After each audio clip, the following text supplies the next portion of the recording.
Hello, good evening, and welcome to another edition of Sound As. Hello, yes, you are joined by myself and Colin. You're not joined by, because we're not actually even in the same room, but you are listening to. We're in the same room as each other. Well, you and I are in the same room, yeah. Anybody who's brave enough to listen isn't. But let's imagine we are. I'm still getting everything else other than John is a bit quiet. That's I better. literally could not be closer to the microphone. No, you're perfect. Right, I think that's better now.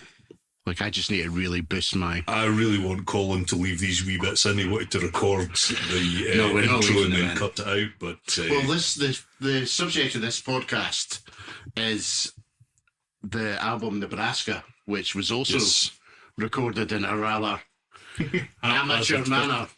Well, not in an amateur manner, but using amateur gear. So, and hello everyone. I'm Callum. I'm joining Colin and John this time on the podcast. It's our job to I was just going to say, I was waiting and I'm just joined by just come in swinging in here like you're some sort of special guest. Well, you know.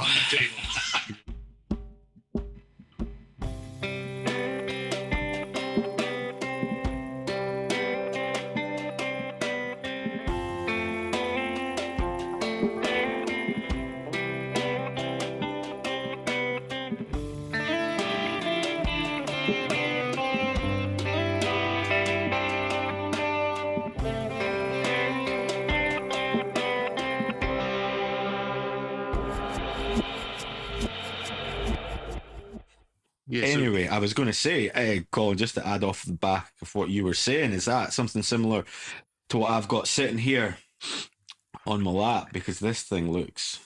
Yeah, so I actually, when... Pretty basic. I was looking for microphones to record with, found in the cupboard a 4-track recorder. Now, the album we're talking about today is Bruce Springsteen's Nebraska. And it didn't actually start off as an album. It started off with Bruce Springsteen wanting to record some songs or write some songs even in his bedroom in New Jersey. And at that time, it was very new to the market. A company called Teak had released a kind of 4-track. It was called a Porta Studio or something like that. And the idea behind it was you could record... It was like a wee mini recording studio that could sit on a tabletop. It's fascinating to think that something that good, of that much quality, can be made with something so simple. I mean, you told me about this just about 10 minutes ago. I had no idea that the whole thing was recorded on something like this. To be honest, like when I was growing up, I knew it was recorded on tape, but I'd always thought it'd be like, you know, the reel-to-reel tape that you get. You know, you see in movies, you know, the big, you know, like things you see in studios that, something a bit grander than that. And to be fair, like the thing you're looking at now, and I might even drop some sound in, like me and my friend Sean and myself, we would record with this stuff and we didn't get to sound like Nebraska. Future Colin here with a little audio footnote. I'm going to drop in a brief snippet of a 4-track song recorded on similar gear by me in around 1997, and I think you'll notice a drop in quality from Nebraska.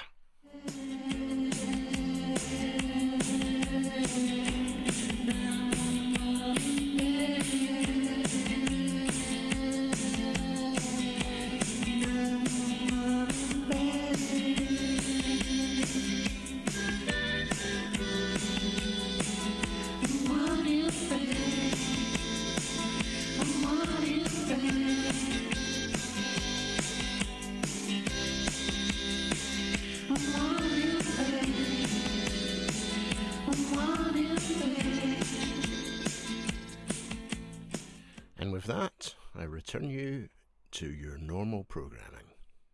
Well, you're not quite the boss, Colin, are you? But yeah, As the third party to this conversation, and as always, I'm not overly familiar with the album. I am really looking forward to seeing just how sketchy Callum's comment about what he's got sitting in his lap sounds. Yeah, when we listen to it back. Well, Colin, so purient, John. Sorry, yeah.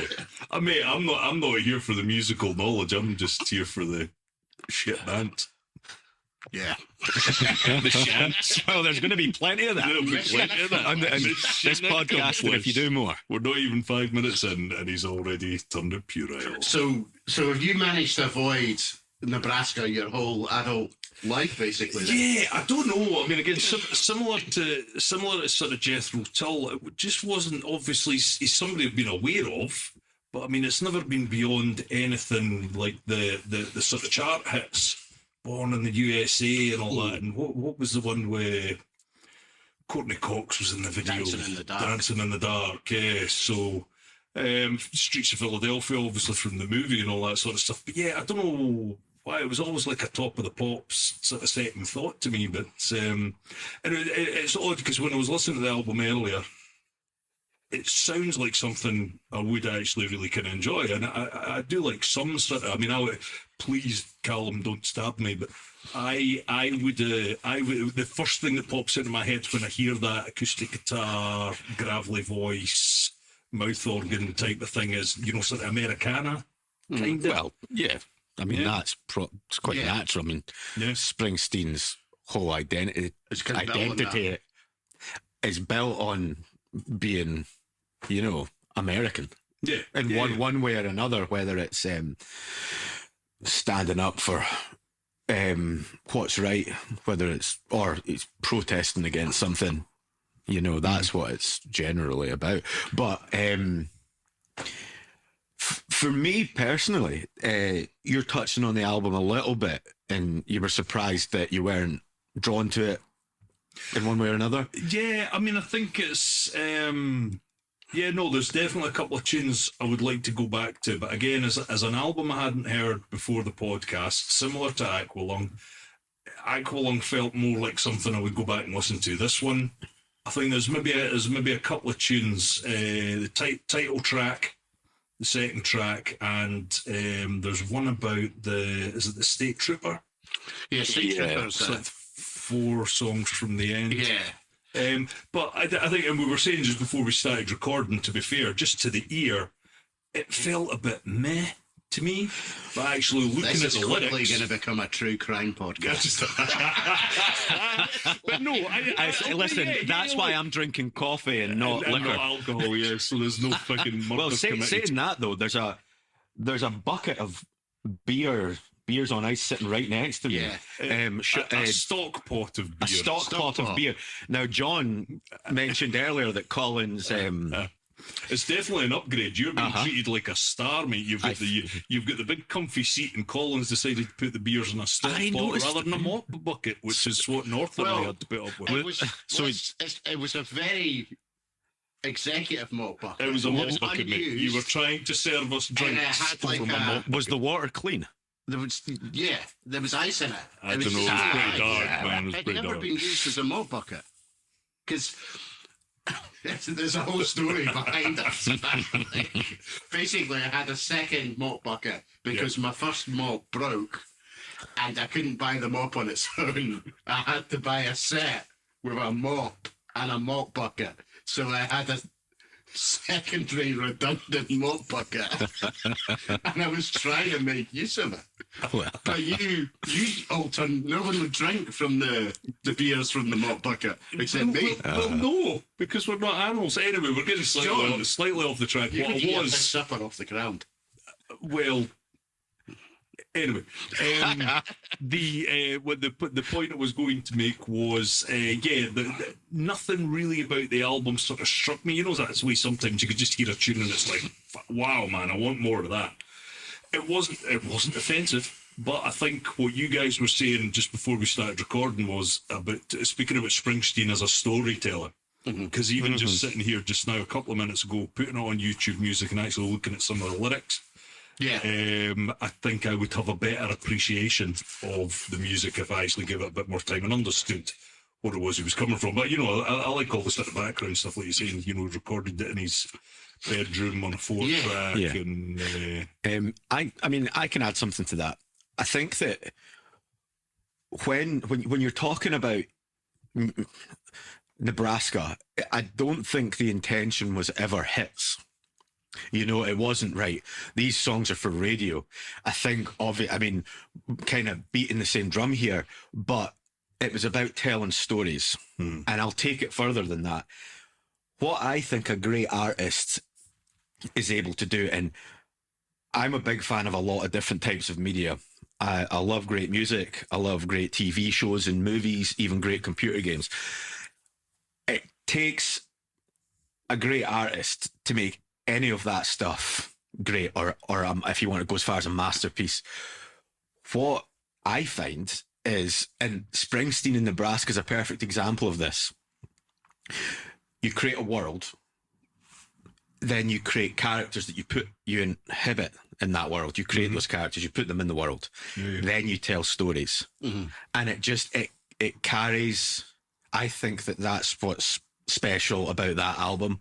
Another example of that. Sorry, John. No. But for a reference point, Twin Peaks. David Lynch created the world, created characters, and lots of other ingredients, and that's what creates Twin Peaks. It's the world, and it's if an artist has an ability to connect the listener to that world and the stories and everything like that, I think that's when it comes across as people get it.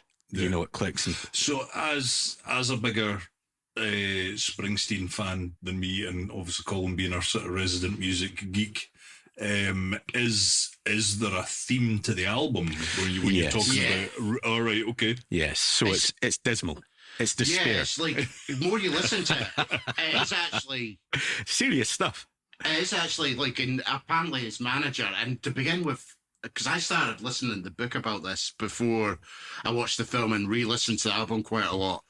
And apparently his manager was like, "Are you okay?" He was genuinely worried about him. There's no surprise there. Yeah, after re-listening to it, I'm like, yeah, this is pretty dark. So the genesis for it was he was watching, I don't know if you ever heard the film called Badlands by Terrence Malick. I think he was watching that on TV, and apparently both the subject matter, which is Findlay, based on a killer called Charles Starkweller. Okay. I don't know if he was is it a spree killer or a serial killer? Depends on the time period. Was it for an 50s, extended period 50s. of time? A lot of the stuff this is based on, and the material, the things in it, are kind of based in his childhood of the 50s, kind of Bruce Springsteen's. So getting more into my wheelhouse, away from the music, a spree killer would be something like a single event. Yeah, I think it is. This Charles Starkweller, he inspired Badlands, which is Martin Sheen was in that. And this guy apparently looked if you squinted, he looked a little bit like James Dean. And I think he was the first celebrity killer after, TV news became a thing. So it was like radio news before that. And he was bow-legged, and basically he's a paedophile as well, because it's like a Bonnie and Clyde kind of thing, and the other party was like 14-year-old. It's that Sissy Spacek in the film, but I think they did kind of portray him as it's like a movie kind of star kind of thing. And Natural Born Killers, I think, takes a wee bit from the same thing. That kind of glamorizing it a little bit. It's like, well, he was really not very bright, and in the media circus of life, were the main attraction. And that's what the first song's about. It was originally called Starkweller, and that's the first one. That's Nebraska. I saw her, like, it's basically the first line is the first shot of the movie. I see her twirling a baton on the front porch of my home. Or it's a great movie. Yeah, it's a fantastic movie. I love it. Yeah. And just diving a little bit more into the tracks of the album. I mean, take your pick. Every single song's so well written. But one I want to touch on is Atlantic City. I've got some info. You go first, though. And it's interesting just analysing the lyrics, because he says everything dies. That's a fact. But maybe everything that dies someday comes back. Yeah. Now, I mean, that to me says something along the lines of, if you do something really bad, it will come back and haunt you eventually. Or I kind of like maybe reincarnation as well. You know, like, so you could take it, I suppose, You could take it however you want to, yeah. I think that particular song was probably, well, almost probably stating the obvious, but it's about gangsters. Yeah. So it's almost like, you throw someone off the side of a boat, you tie them up, you fling them off a boat, that can come back and bite you. And I think, how John was saying about nothing really immediately catches your attention. Weirdly, the song I got first attracted to, I don't know if it was on a best of, it was actually a single in the UK. The album didn't have any singles in America at all, but Atlantic City was a single in the UK. Mm-hmm. But that very first line really always, because it's something about it, it's very mysterious. The Chicken Man. Yeah, they blew up the Chicken Man in Philly last night. The Chicken Man was a Philadelphia crime boss who was called the Chicken Man, because he used to be, have like ice warehouses and poultry. That was his business. Mm-hmm. And if you see a picture of him, he's very pockmarked. So he had chicken pox, like rampant chicken pox. So his face is like grotesque almost. And he basically was... oh shit, he is not a pretty boy. No, he's not a pretty guy. Philip Testa. So, there was this really violent kind of occurrence. So the boss before him was called the Gentle Don, because he was for a gangster, he was kind of quite averse to murder. He didn't constantly just kill people for the sake of it, and he was quite, fair. And his name was Bruno, and he was called the Gentle Don. And there was another gangster called Tony Bananas. It was this Gentle Don, I reckon I could take him. Tony Bananas. So apparently he said he got permission, because you needed to go to New York and get permission for the 5 families. I can't remember what it's called. It's got something with a C. This is just making me want to watch The Sopranos. Yeah. I've literally just finished watching the entire thing. I could watch it all over again right now. Yeah. So... he says he did go to them, but they basically, Tony Bananas arranges for the Gentle Don to be killed. And you get him and the other guy that do it get called to New York. Tony Bananas, they're like, no, you didn't get permission. They kill him. Like a week later, he turned up dead. The other guy was a bit more connected, I think, and he got, put in exile to Florida, kind of like in the Irishman. He's gets sent to Miami to live. And so a year later, so this Chicken Man gets made the new mob boss. And then a year later, he's coming home to his house and puts his key in the door, opens the door, and this massive nail bomb goes off. And apparently it blew a 30-foot crater into the floor. Jeez. It blew the door back 15 feet. And so it blew up his house. That's why they blew up a Chicken Man in Philly last night. They blew up his house too. He's still alive. But apparently the first responder said he looked like he'd been put feet first in a paper shredder. He died in hospital later. But he was basically just like... Wow, that's so interesting. Yeah. I didn't know that story. And, I knew that the Chicken Man was a gangster. I didn't even know that. But I didn't know that was the thing behind, they blew up the Chicken Man, Sold, you know, chicken like a hot dog vendor. I'm just sitting here going through Google for all the different names you've mentioned, Tony Bananas and They're real. the Gentle Dawn and all that. So, well, no, yeah, dude, It'd make a great film. doubt Eh? you, but That would make an amazing film. one thing that sticks out to me is it's no wonder they turned to sort of organised crime to make their money, because none of them are lookers. Jesus Christ. But it's not just Chippendale or gangster rap now. I don't know, man. I've seen some of The Sopranos. There's some handsome men. It's The good fellas. Remember, that's a TV show, John. Yeah. Good fellas. That's also a film. But you know, there's anyway. And so a year later, the Chicken Man's son, what would you call a baby chicken? A chick. Chick. Salvatore Testa. And Salvatore. So they also didn't have permission to kill this guy. So the two guys that planned it were also killed, executed by the mob as well. So not learning their lesson from just a year ago. If you kill people and don't get permission, you're over. And then the Chicken Man's son, a year later, killed the explosive expert. Apparently he was found with firecrackers in his mouth. And that was to indicate like he was the explosives guy. So that's a cool story. But I have to even the one line captures quite a lot and gets you kind of thinking. Absolutely. Well, it's the opening line, isn't it? Yeah. So it's got to get someone's attention.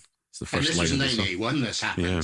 which So yeah, pretty soon after just then. before he recorded I would this. say, interesting me you mentioning that line, Callum, because that was one line that sort of stuck out to me from that song, and made me want to go back and listen to it again. That whole everything that dies, everything dies, baby. Yeah. Oh, absolutely. See, there's one of the things I like about Atlantic City as well is it's great when it's done with electric guitars as well. I mean, it's absolutely fantastic on the Nebraska album, but also if there's other versions of the song that you can get, and they're all various live performances, but see when you put an electric guitar behind it and another thing about Springsteen is how good he is live. It's unbelievable. Me and Colin actually went to see him at Hampden in 2016 for the River Tour, the Ties That Bind River Tour. And he opened with Waiting on a Sunny Day, if I remember correctly, which was fantastic because there wasn't a cloud in the sky. Yeah, it was a cracking day. Yeah, I had to buy a t-shirt to use as a makeshift hat. Because it was me, you, and a few other people that were there. And my mate Gav was there. And Marsland. Yeah. Absolutely. Yeah, it was great. And that's just something I wanted to basically touch on, and just what I wanted to say about my mate Gav. I've got this opportunity to say that he also does a fantastic podcast where he basically promotes and tries to get attention towards local music, like local bands, and he is doing a fantastic thing with his own podcast and his own networking. So he does a podcast called Tear Podcast. I think that everyone should check it out because he's doing a fan. Just while I've got this opportunity, it's called Tayar Podcasts. Tayar.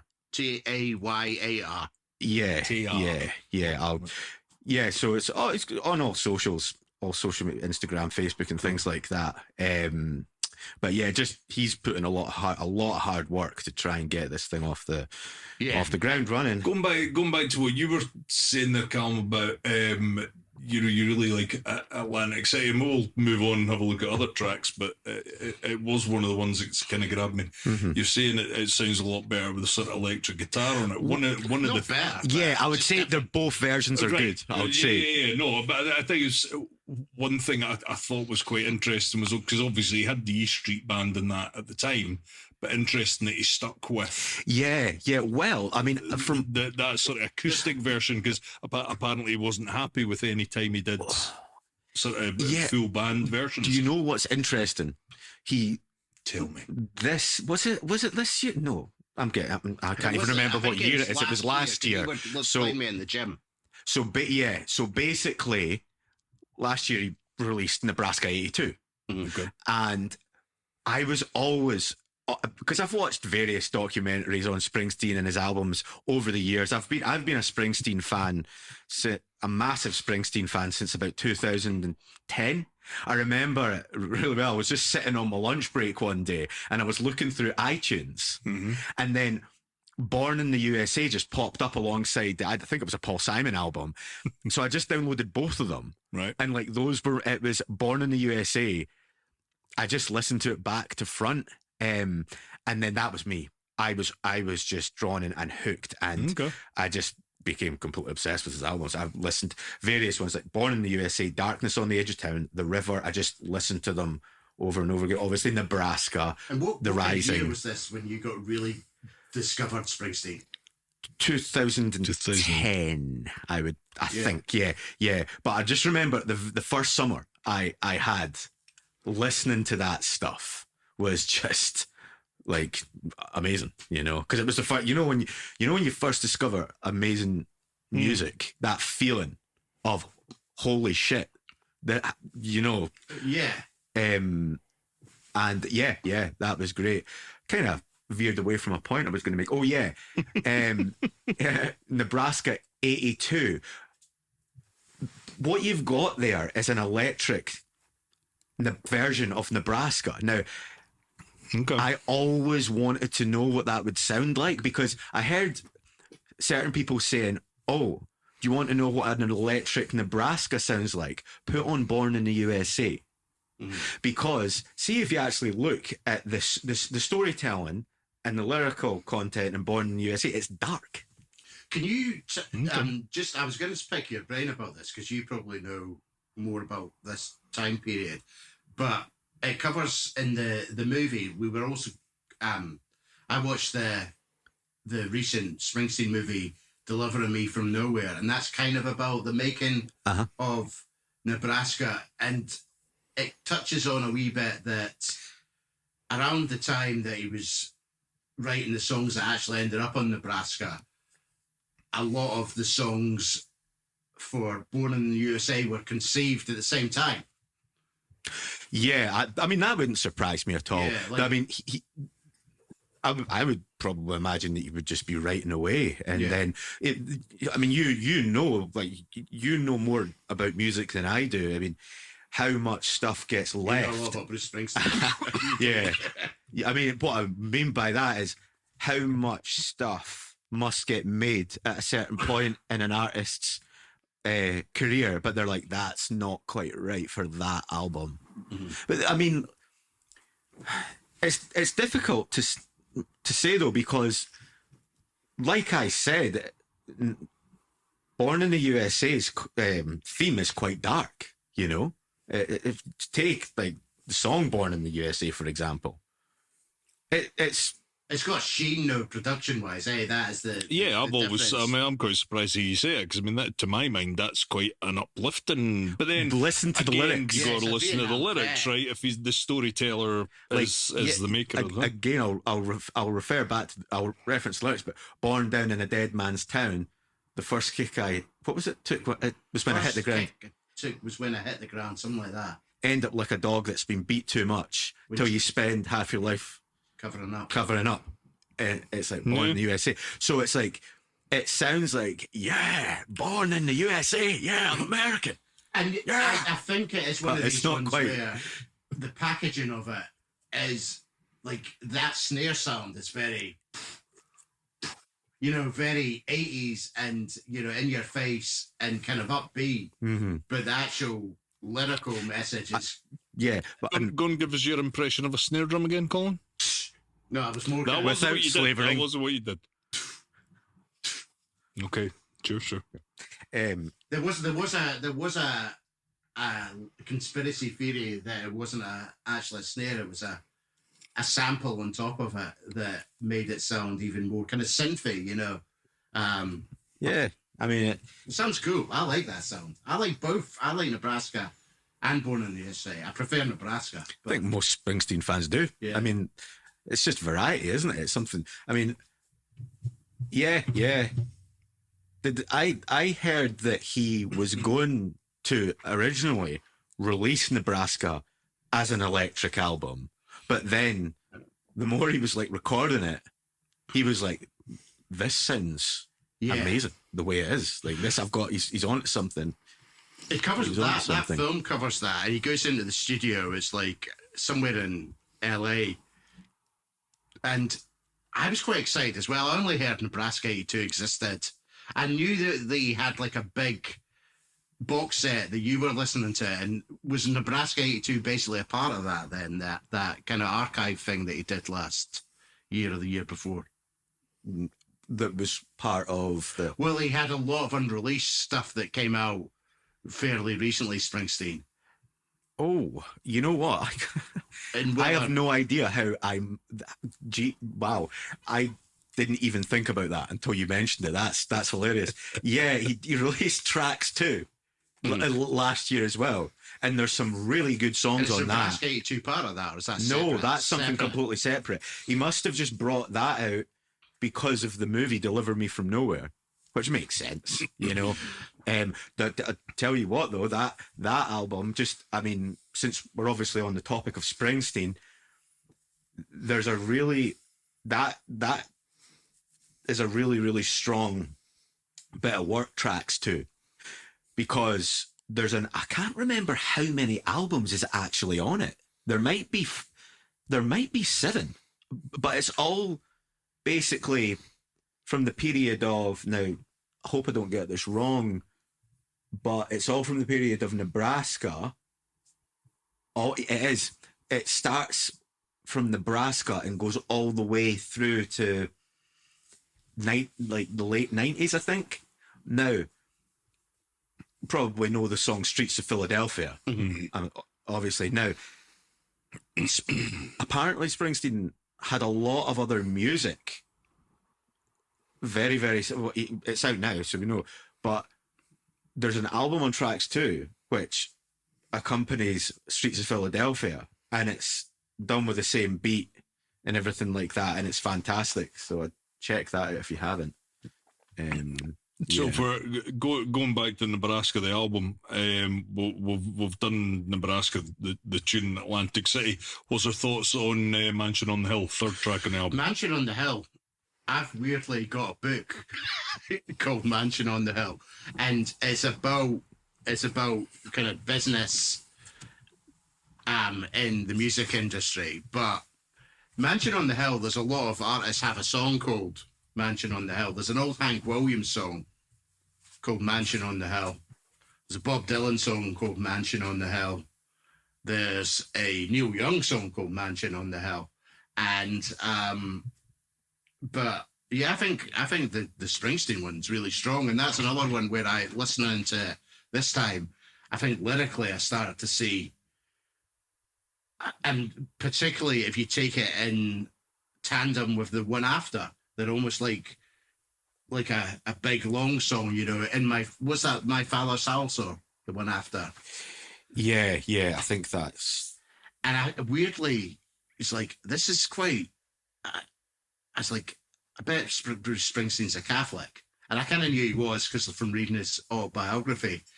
But it's almost like it's based on a true story. Like when he was a kid, his dad would take them out and they'd go and look at the rich neighborhood and we'd look at all the nice houses. Yeah. But there's almost something almost like the gates of heaven or something about it, because they talk about in the song the gates surrounding the mansion, and the mansion on the hill. It's almost like got a kind of, I don't know, like a next life kind of feel to me. And then the next song being called In My Father's House. Now, my dad's family, he was raised Catholic, and I used to go to chapel. And every time I went to chapel, they'd always there's this Bible thing that used to really confuse me. And it was like, in my father's house, there are many mansions. And I used to find that really mysterious, and I really liked it. But I was like, what the hell does that mean? Mm-hmm. In my father's house, there are many mansions. How can you get a mansion in a house? Because a mansion's bigger than a house. So, but I think there is, yeah, I think this album has got quite a lot to do with, you know, I don't know. There's a kind of a lot about sin and the consequences of sin, and that kind of stuff. But yeah, Absolutely. Well, the title track's about murder. So. But that's from a child's perspective, and I like that as well. So it's like quite. I'm just gonna. Oh, I've just been handed. John, you can one get beer, us a and I've now got 2 delicious beers. double IPA from that. Tell you what, see, I'm not a big fan of IPAs, but see the artwork on the cans. Well, these are. Tell us where you got these beers from. These are from. That's segue. Did you like that? Subscription. Did that just for Callum you? was actually trying to get into that earlier, but John cut him off. All right, sorry. Like, I can't. When he's bringing up the beer bucket. So yeah, these are from Beer 52. Now I've had a Beer 52 subscription since like lockdown. I used to quite like getting them because I was like, sheltering or whatever the hell they called it. I couldn't leave the house. Colin, are you using that other glass? No. So essentially what we're saying is Beer 52 want to ping us a wee code we could offer surely a 5 or 10% discount to our dedicated listeners. Yeah, for the very small price of sending us a free case of beer. Just poured half of this can all over myself. Yeah. That's not Beer 52. This is the first one. Yeah, That's not Beer Beer 52 take no responsibility for your own clumsiness. That's hellish. What was, there's this quote about the Velvet Underground's first album. It's like, not many people listen to the Velvet Underground's first album, but everyone that listened to it started a band. Mm-hmm. Now, I reckon our listener base, our friends. Gee, where are you going with this? Everyone that listens to this podcast will buy a crate of Beer 52. Oh, knowing our mates, absolutely. Target market-wise, like demographic-wise. What are you trying to say, Colin? That's a good point, our actually. friends drink quite a lot. Yeah. And like craft beer. Yeah. And we also like to drink craft beer because then we can say we're not alcoholics. We are connoisseurs. We're educating our palates. Yes. So yeah, shout out to Beer 52. The cost of sending us a free case of beer would be returned tenfold. Yeah, you could be the next Brewdog with our help. Yeah. I don't know if that's a good analogy to make at the moment, mate. Sorry, cut that. Cut that. And you get a wee magazine. Mm-hmm. And a wee snacks as well. Which that's what I quite liked, actually. And I'm not doing this for the sake of a fucking jokey advert, but I've had Beer 52 cases as presents. It's always good. I mean, the beer's always good, but it's good to get the wee snacks as well. So yeah, I'll try and talk over the sound of these two idiots opening rustling packets. I'm not on a cheat day. So I'm not going to be eating this. No, fit as fuck, Callum. Always time for beer, though. There's always Well, yeah, I was going to say, what do you mean cheat day? You're sitting there with a glass of beer in your hand, you dafty. I know. It's okay. Anyway, shall we return back to the? So yeah, Beer 52. Happy to be sponsored by you. Returning to the chat. The ASMR for the perverts in the audience.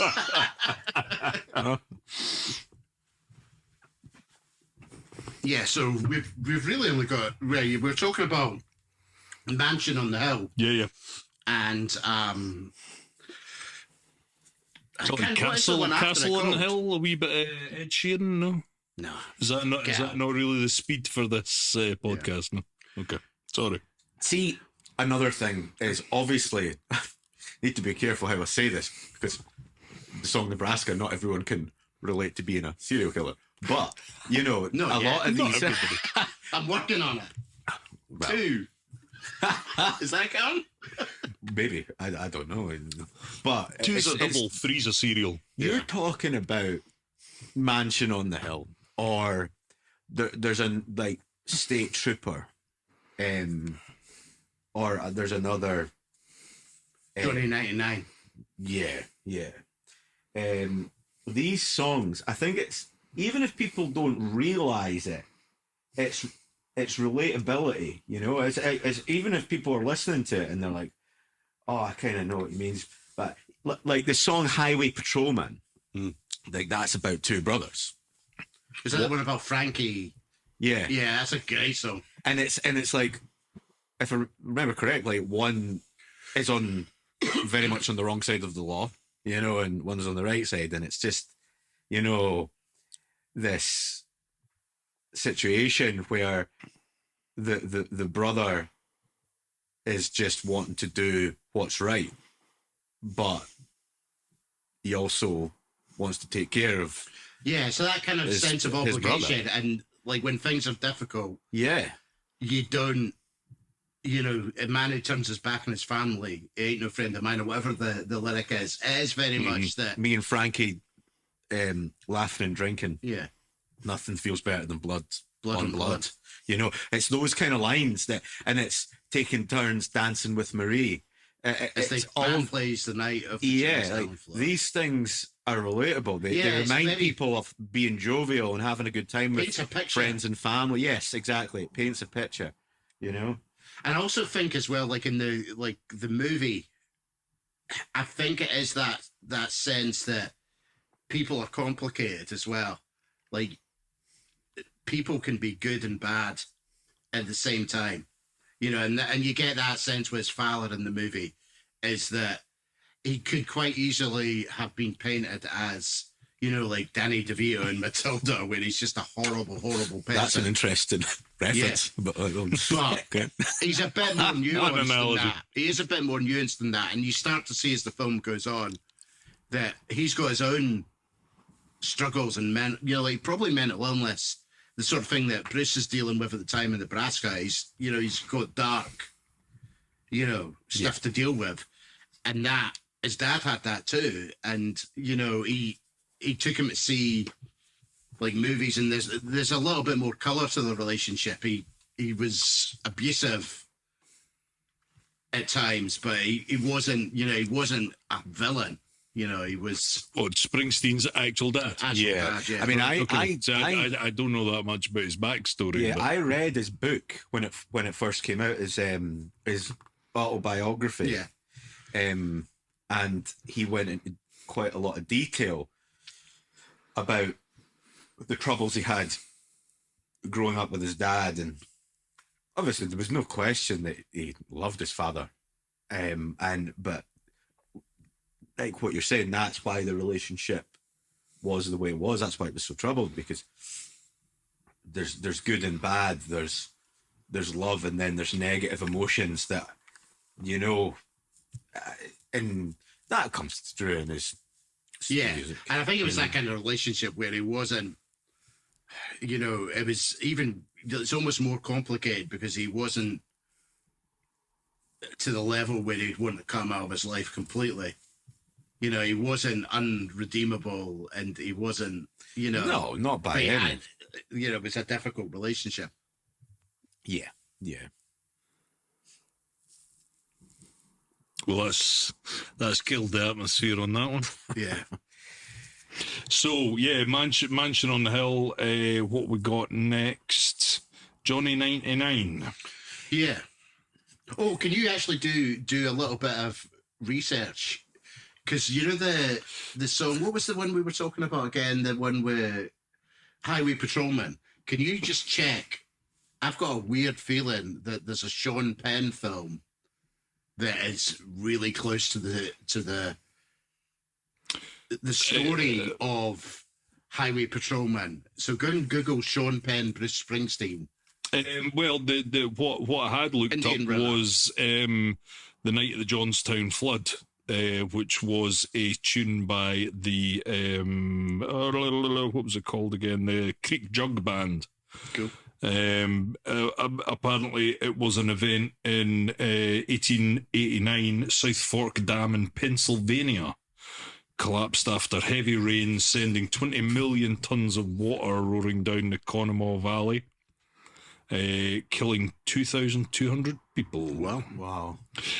Sorry, what did you... The Sean Penn movie? Yeah, because I'm sure there is, like... I vaguely remember watching a Sean Penn film, and it's kind of like the plot to that Highway Patrolman, where it's the character in it's got a brother that's kind of like that guy, and I think it's like loosely based on it. I've got you, yes. So, The Indian Runner. Yeah. It was a 1991 movie, Sean Penn's directorial debut, inspired by the Bruce Springsteen song Highway Patrol. Oh wow, Yeah. that's You'd like that's it. really Yeah, you'd love it, interesting. man. I'm gonna have to check that out. Because he did was there not a version of Born in the USA and Dead Man Walking as well? That's a Sean Penn. What do you mean, a version? Like a version of the song? Yeah. Like a different. Yeah. Well, like I think that a lot of I think that Born in the USA was initially meant for Nebraska, Yeah. wasn't it? it was recorded at the time. It's just like what you were talking about earlier on with some of those songs that got written earlier. Yeah. It's a weird thing as well, like listening to the book, I think John Landau, like his manager, would sometimes say, like, because around that time as well, they were writing a song for Donna Summer, I think. And John Landau's that's too good. Can't remember what. Can you Google that as well, John? Song for Donna Summer. And I think that might have ended up on Born to Run as well. So, like, I think Landau very much had his... Born in the USA? What's that? Oh, did I say Born to Run? Yeah, sorry. Yeah. Born's in his Indeed. catalog. Yeah. Too. Yeah, absolutely. And it's, I think something interesting to touch on is the fact that when I said at the beginning of this podcast, it is dismal, it's dark. There's really, but that's what first of all, that's what gives the album its personality. You know, it's got an eerie darkness to it, and Nebraska sets the tone for the rest to follow, because it doesn't get much darker than that. Mm-hmm. But what the point is the fact that by the end of the album, you've got Reason to Believe, which is the last track, which means that, you know, don't give up. You know, there's a chance that there's still light at the end of the tunnel. You know, which I like. I like that. You know, Protection is a song by Donna Summer, originally featured on her 1982 self-titled album, produced by Quincy Jones, written by Bruce Springsteen. The song was released as a single in Belgium and Japan. What year was that? That was 1982. Yes, it would be around that time, eh? So I don't know if they ended up giving her another one, but I'm sure there was a song that was a belter, and I think John Landau was very much had his, like, was planning. Born to Run was the, you know, this is superstardom, you know, like he very much had that. And so the background of this is like, it's almost in the film, they almost talk about this like it's commercial suicide, Nebraska releasing this. It sold 4.5 million albums, you know, so The River sold 10 million, you know, but like, before The River, Bruce Springsteen would have killed for 4.5. No press, no touring, so there was no interviews, no advertising. Like, so they probably saved a ton of money. So, you know, it was relatively cheap to record. I think they spent a ton of time getting it to sound better, and there was a problem getting it to work on vinyl because it was recording on a 4-track, it was kind of distorted, and it would throw the grooves of the record. So I think they spent a lot of time trying to get that right. But like, I mean, it was in the top 10 album charts, you know, no singles either, you know, so it's hardly, you know, like it's, you know, a commercial flop. Yeah, it's not like, yeah. And I think as well for record executives, there is a thing where they'll, you know, they want their artist to appear credible. So if your artist is doing, you know, personal projects and passion projects, it also almost makes them more bankable when they do something a bit more commercial, like Born in the USA. So I think he's quite smart. So I think he had that in his head. And it's almost like Bruce Springsteen owes a bunch of favors then to the record label, because They're like, well, you didn't tour the last one. Mm-hmm. You didn't do any press. And so you got the feeling we're Born to Run. It was like a media assault, wasn't it? It was really, intense. Yeah. Kind of wonder as well is going back to the fact that a lot of this music was written at the same time. I wonder if they knew they had Born in the USA in their back pocket, locked and loaded, ready to go after this 7 one. tracks apparently were already recorded so it's before like, Nebraska. They probably knew they had a hit with Born in the USA. And it's like, do your own thing. You want to do this project, go for it. Because ultimately, I mean, like what you're saying, it's commercially not Born in the USA or Born to Run, but you could look at it like it's more of a masterpiece. Yeah. I prefer it. Like, I think as a album, like, I like Born in the USA. I think it's got great songs, but I think as an album, Nebraska, from start to finish, is more of an album. Born in the USA feels like a collection of singles. Do you know what I'm saying? It's like more like a best of. Like, it's got some great songs on it. I feel like one thing that Bruce Springsteen is able to do, and this goes back to my point I made earlier on about great artists being able to, I'll use the term, like the word world. They create a world, they create characters, they put everything together. But personality, an album, Springsteen's able to give albums unique personalities. Well, to that point, and kind of to Colin's point about, songs being disconnected, or what you said there about, that Born in the USA being a collection of singles rather than a sort of all-together album. Jumping ahead in terms of the track listing, Open All Night really kind of jarred me when I listened to the album, because it's just so different. Which one's Open All Night again? It's I think it's the second last track on the album. What's the lyrics going? Well, I had the carburetor, baby, cleaned and checked with her line blown out. She's humming like a turbojet. But it's a lot more upbeat. It's a lot more. It's almost like a leftover from the river had a lot of car songs, didn't it? Well, to me, it almost not quite. I can't think the. Yeah, but it was almost like the sort of. I know exactly what you mean. Yeah, it's coming to me. Buddy Holly, Jerry Lee Lewis, kind of rock and roll, bright shiny guitar. You're right. You see, when I'm stopping, it just kind of sticks out. Yeah, I'm remembering the song as you're talking about it. And you're right. About Saturday Night on it as well. Is that one? Possibly. I would play it for you, but I'm not sure if we. It's a very, because apparently, that Echoplex thing on the album was meant to. He was going for the sound of, Sun Records. Elvis Presley, Jerry Lee Lewis. Yeah. So some of the songs, like even State Trooper, have got like a weird. The subject matter is really dark, and even the song's quite dark, but it sounds a bit like a Johnny Cash song, or Yeah. But that one's got the almost lyrics sounds like he's in certain parts of the songs. It's like he's far away.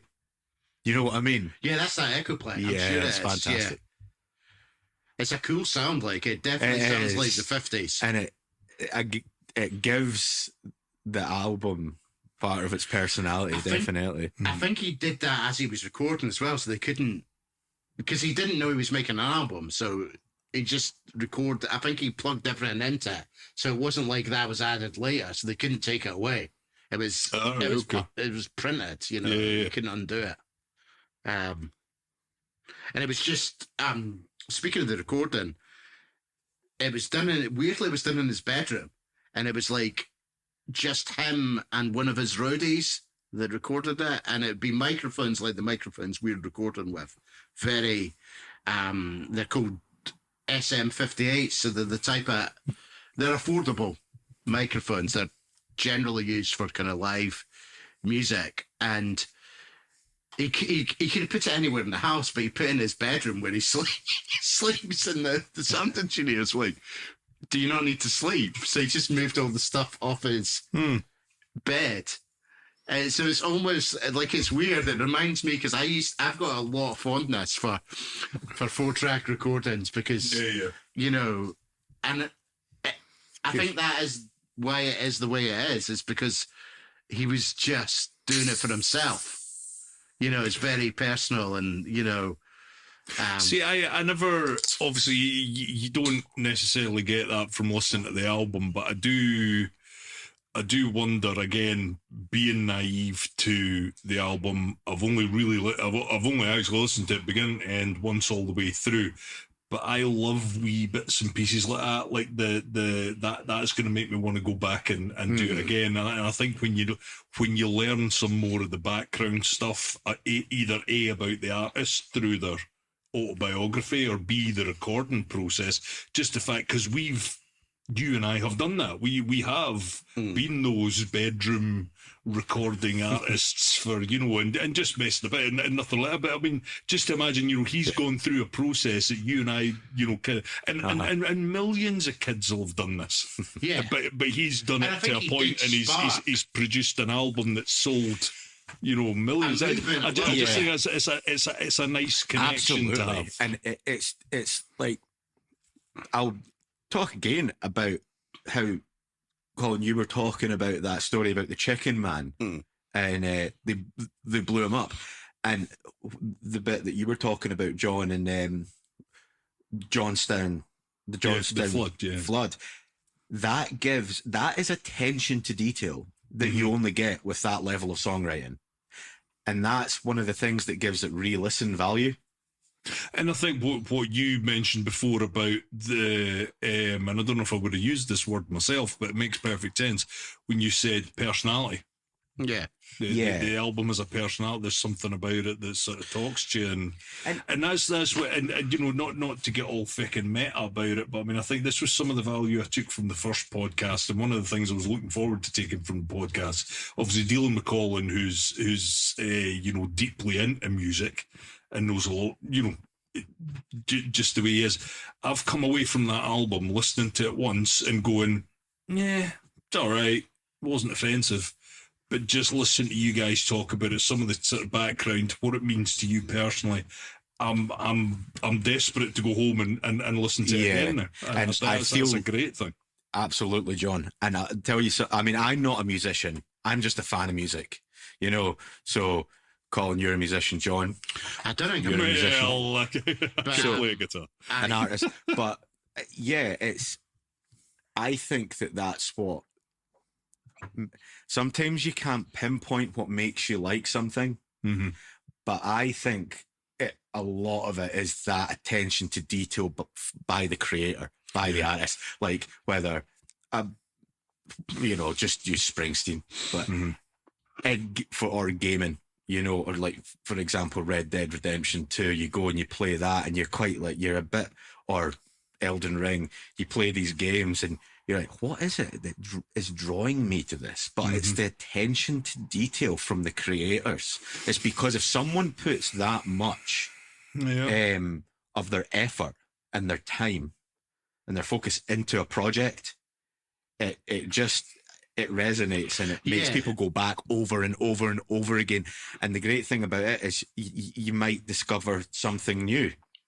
And there's also that kind of thing of capturing a moment in time. So, like when he did it, it was fresh. And then when he tried to recapture that in the studio, apparently they even tried to do it, the same arrangements, you know, where it wasn't the band, it was just him and the guitar and the same instruments. And he just, there's something like the performances weren't the same. And yeah, there's something about that is the medium that was recorded on. And, you know, the fact it was recorded in his own house. And yeah, it's interesting. Part of me wonders if he just didn't have a producer at that time that he gelled with, you know, because apparently he had to, like, little Stevie was going to leave the band around about the river. That's Steve Van Zandt. Yeah. Right. And he said the only way he could get him to stay was he offered him, like, he co-produced all the albums they did together from that point on. So whenever he did something, he had the actual producer and Steve Van Dant to go through. So it was a bit, you can imagine it's a bit of a ball ache, eh? You're getting pulled in different directions, where with that Nebraska, it's like he literally there was no producer. He just played it and sung it, and then after he'd sung it, he went back and sang in the background and maybe played a bit of glockenspiel and hit a tambourine. It's very, very, it must have been quite. But then, there's got to be, and if he's had that sound in his head, the way it sounded on the 4-track in his bedroom, there's got to be a fundamental difference between that and actually recording it in a full-blown studio. Even if it is the stripped-back acoustic version, it's just going to sound different recording it on different equipment, right? I mean, I just think it's really, really interesting and amazing how he must have just got to he must have just kind of been free-flowing making this music, and then there would have been a certain point where he was like, well, this is good. We don't need to take this in any studio, Apparently it came much later, but I think the amount of detail, because normally when you hear demos, I've listened to demos of bands, and they're not that fussed. Like, it feels like he was getting it. Like, he was very careful about the performance. And that's maybe just the sort of person he is. Because he knew he was going to be playing it to his manager. So he wanted it to be as good as it could be. But, like, normally when you hear demos, like, sometimes they're even just, like, not even singing lyrics. They're going, la, la, la, like, over the top. And they're kind of unfinished, but it sounds kind of finished. Well, it's finished. They're proper, fully formed songs. So what's our favourite song off the album then? Callum? Atlantic City. Atlantic City. Okay. Yeah, I'd go with Atlantic City as well. No hesitation there. Yeah, I don't know it well enough to pull one, but I'll certainly go. Some cracking cover versions of Atlantic City as well. I mean, it seems to be like almost like it's become like when you get standards. Like this Levin Helm from the band does a really cracking version. He does it on the mandolin. Oh, okay. This is interesting. You know how we're talking about home recording? I think this did spark. There was some notable artists that did record albums on 4-tracks after this. And I don't know if they were inspired by him, but the very first Elliott Smith album was recorded on a 4-track. A band called Guided by Voices recorded like an album on a tape 4-track. Baby, you ever heard of Baby Buds? Remember, You're Gorgeous. He had, before he became famous. That's a strange song. It's a strange song, isn't it? Oh, yeah. But he did this weird thing in the 90s where it's just like the sort of songs me and Sean would record on a 4-track, really basic and really lo-fi. And he released like an album every month for a year. It was just all recorded on a 4-track. Really? Yeah. So I think there was a kind of thing. Another guy called Daniel Johnson recorded on this.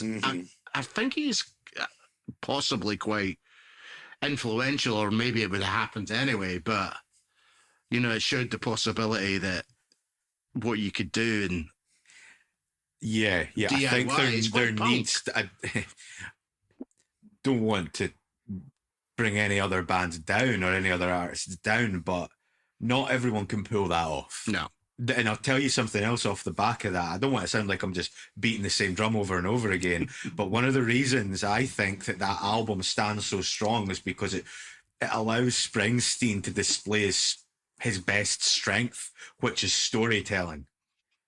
He's a very... and I think that's why we're sitting here talking about this particular album, is because it gives him the opportunity to just show the world how good a storyteller he is, I think he is a tremendous storyteller. He's got and another thing is because he gets I think maybe from Born in the USA, he gets the kind of pretty boy, kind of pop kind of persona. There is a kind of same thing when I used to say I was in a Bruce Springsteen and folk would roll their eyes. You know, Yeah, or just laugh. I would be the same. Yeah, I know.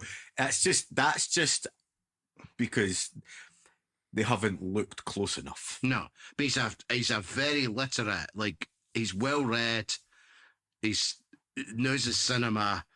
He's probably the smartest guy in the room. Like he is a smart guy. So I was going to say, and again, being the kind of musical knucklehead in the room, I was kind of going to. I guess you've just kind of answered it, but I guess my question is almost why this album and not why are we talking about this album particularly tonight rather than any other album? Well, just kind of like what I said a couple of minutes ago. I think personally, it's because Springsteen's greatest strength is his storytelling ability in music, and this album is like that's what's highlighted. That's what's on center stage. Is his ability to tell these stories. So, but then, I mean, if he's got that talent, surely that's a theme running through all of his albums. Absolutely. But when the bigger is it something to do with like the production? Born to Right, Run, okay. Well, that was kind of going to be the question. Is it a production thing? Born to Run's it's a record rather than like it's I know that song as well. Yeah, I've heard that one before. Born to Run. Yeah.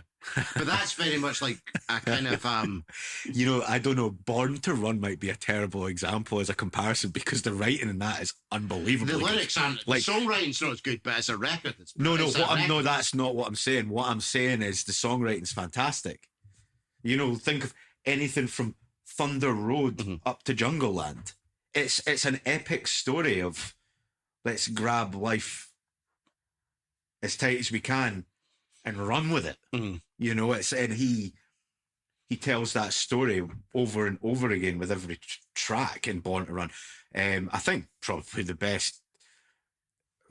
If you're trying to compare it, River's your favorite, isn't it? No, Darkness on the Edge of Town.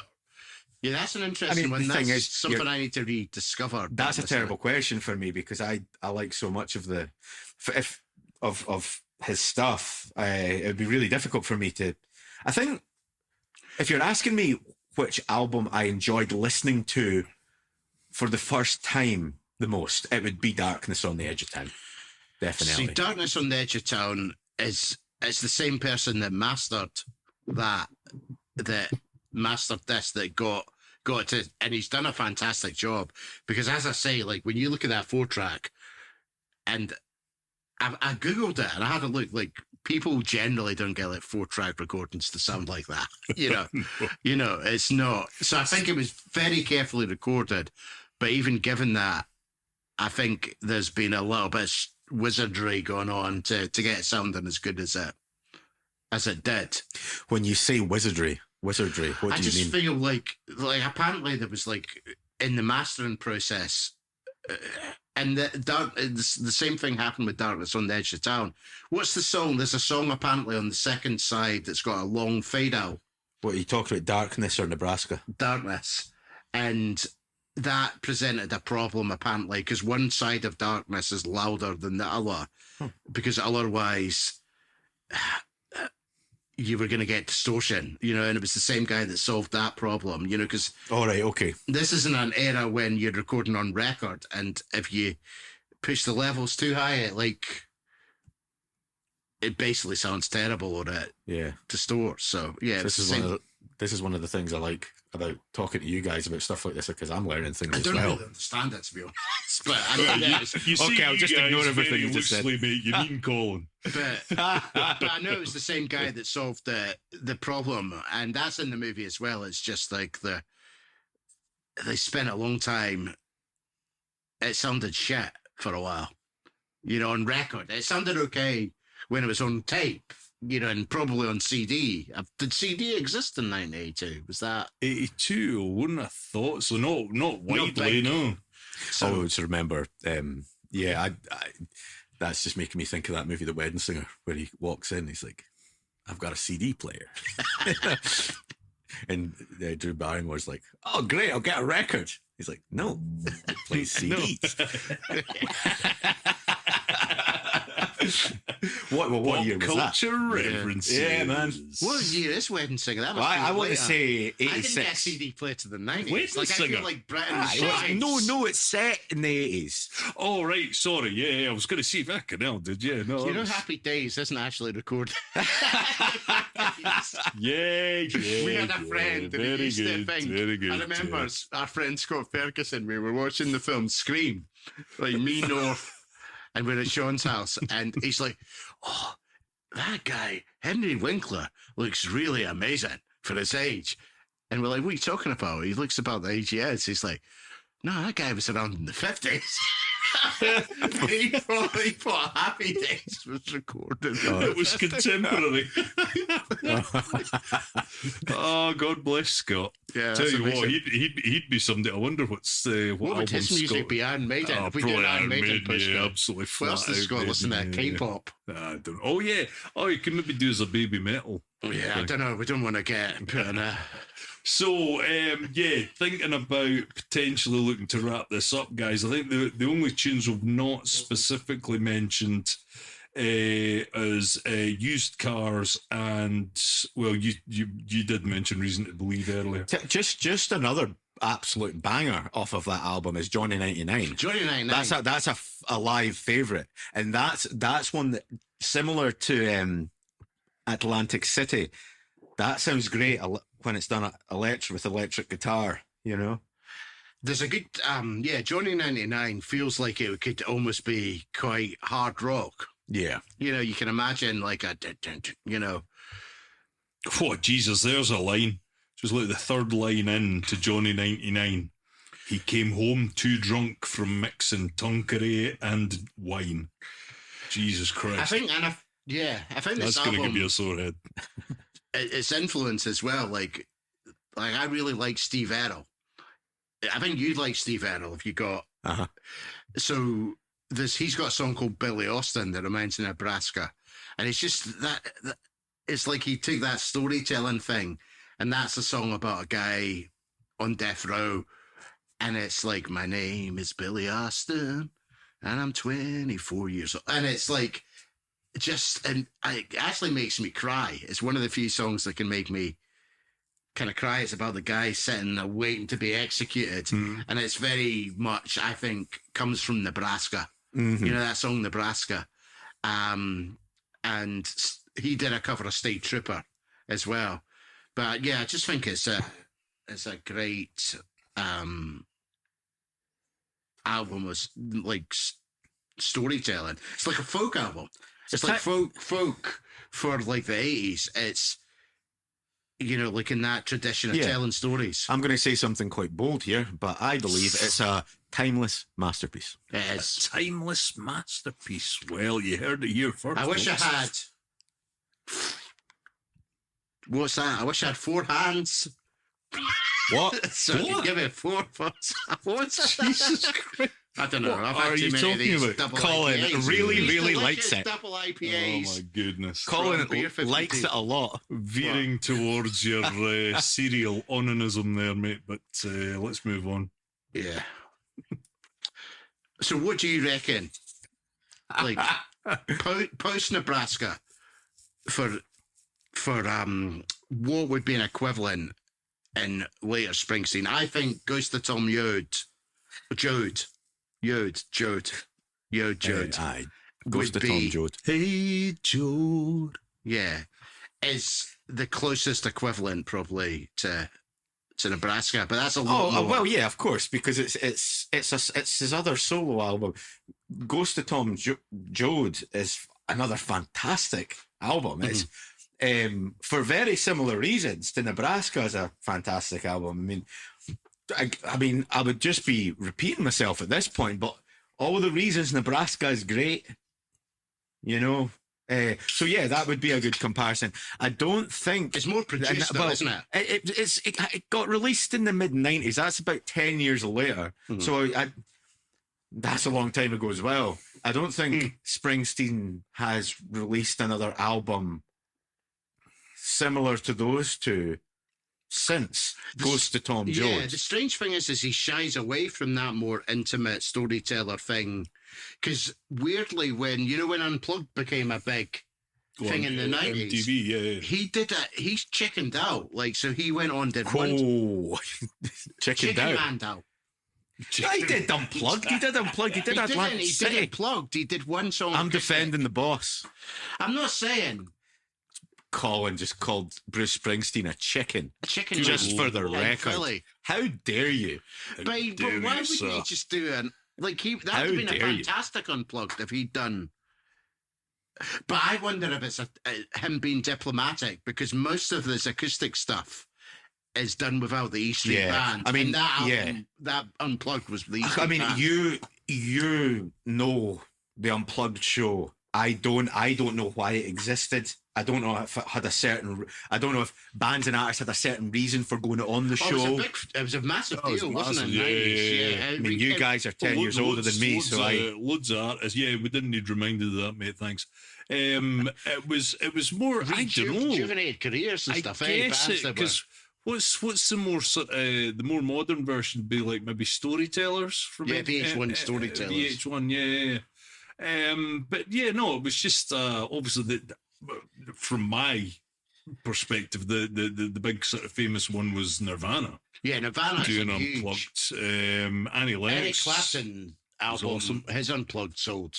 Oh God, yeah, They of released course, them as records and they sold Yeah. like millions. It was just, I mean, I guess if you were being cynical, it was just a different way of playing the same song so you could generate more money. But it was, Yeah, I mean, but people want to listen to that, and they gain from yeah. listening I listening loved to it. that.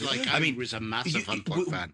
how many times have we bounced between studio recorded albums and live songs? yeah. Do it all the time, because you get different things from different kinds of performances. Or different... I've got a question for you both, kind of similar to Colin's one about what other Springsteen album would be of the same sort of level or impact as Nebraska, but it would be what other artists do you know who you think might be comparable? Right, okay, I can think of one right off the bat. Give us it. And it's a good one, I think, because he's a younger guy, and so this guy's called Coulter Wall, okay? Wee story behind how I started listening to Wall? Coulter Wall. All right, okay. Right, he's a Canadian from Saskatchewan, country singer. Honestly, the guy sounded like Johnny Cash when he was about He's a 23. good guy, like. Now, unbelievable songwriter. Listen to the album. I think it's called "Sleeping on the." I'll find out in a second. Colin, who have you got? "Sleeping on the Blacktop." I'm trying to think after him. Like before him, I think he's in the tradition of Bob Dylan, Neil Young. Like he's in that kind of league. I would put him up there. Because he's got different types of music. Very similar to Neil Young. He does albums with the E Street Band and without them, the same way Neil Young does albums with Crazy Horse and without them. I'd say, yeah. I'm trying to think after him. There's not that many artists. I just wanted to say something, just to follow up a little bit.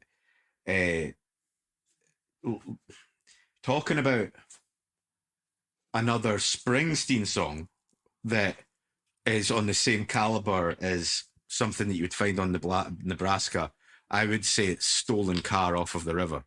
But I mean, that if you've not listened to that song, I think that Yeah, bits of the river are in the, because the river's got like lots of highs, like a lot of dynamics, doesn't it? It's like this.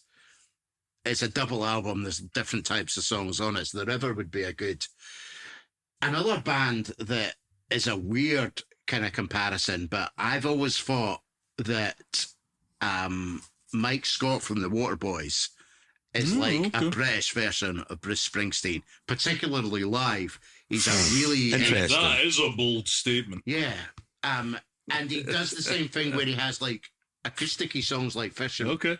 Fisherman's Blues, you know, the album. Yeah. Reminds me yeah. a bit in the Nebraska. He does that weird whooping thing that, whoop, you know, like, Yeah, you know, when you there get- was a Yeah, bit yeah. of that on the album. It's Yeah. not, I know not it. a noise I would I associate know with it's- Springsteen, but Yeah. there's that It a likes bit a good on whip. Nebraska. It's on that song that you were talking about, the one that's a little. Seems like it's the only song on the album that seems like it's a bit different. Yeah. You know. Yeah, so like Waterboys do that, and I've seen Waterboys live, and I've seen Bruce Springsteen live, and I think they've got similar mentalities live. Yeah, They're yeah. very physical, and you know, put on a really. He's a real showman. Like, yeah. I've got a couple just along that sort of lines, and it's again it was a don't give friend- me Ed Sheeran. no fuck. I'm sure he's a very nice man. on the hill. But No, but it was just in that sort of like I was talking about Americana kind of theme earlier. Lou Ford and Damien Gerardo. Now I'm a sucker for a fucking sad song, man. And if you like sad songs, Lou Ford, Sad But Familiar, the album and the title track, God, heartbreaking.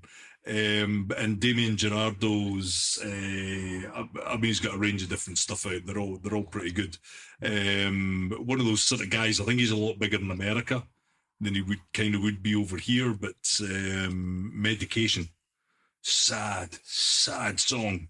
But that's where I was quite surprised why listening to Nebraska, I wasn't more into it because I love the sound that both those guys make. And I got some of that sort of vibe off of Nebraska. So that on top of the fact of just listening to you two guys talking about it, definitely going to be an album that sort of turned for me. also Steve Errol. Stevie, I've got a crisp in my mouth, but Steve Errol. nothing but professional. Yeah, I'm working through it, but I sound a bit like, you know, Marlon Brand. Yeah. I'm throwing it in my cheek. But Steve Errol, like, because I'm trying to think what his band. Steve Errol is in the Dukes, but he, you know, stuff like Copperhead Row. Mm-hmm. has Okay, yeah. got that kind of Atlantic City, kind of electric versus Yeah. Atlantic City vibe. He's Absolutely. a good, you know, successor. Anyway, we better wrap. Just, I wanted to say one more thing about the album that I mentioned, Imaginary Appalachia. Appalachia. Yeah, Appalachia, yeah. That would be a modern, that's an album by Coulter Walt. If you're wanting to hear Coulter Walt at his best, check that album out. It's So got give it the title again. Imaginary Appalachia. Imaginary Appalachia. Okay, Yeah. cool. Yeah, so listen to Nebraska, then listen to that one. Mhm. You know, that album was released in, I think it was just before 2020. I might be You wrong. started, yeah, I remember you letting me hear him when we were training. God, Oh, quick shout out, Ashley, for Callum's business. Optimal Strength and Fitness Yeah. by Callum Findlay. For all of your personal training, Hey, Callum weightlifting, needs a new well-being friend now. needs. I'm just trying to hold myself together here while trying not to crack up laughing. But yeah, so basically,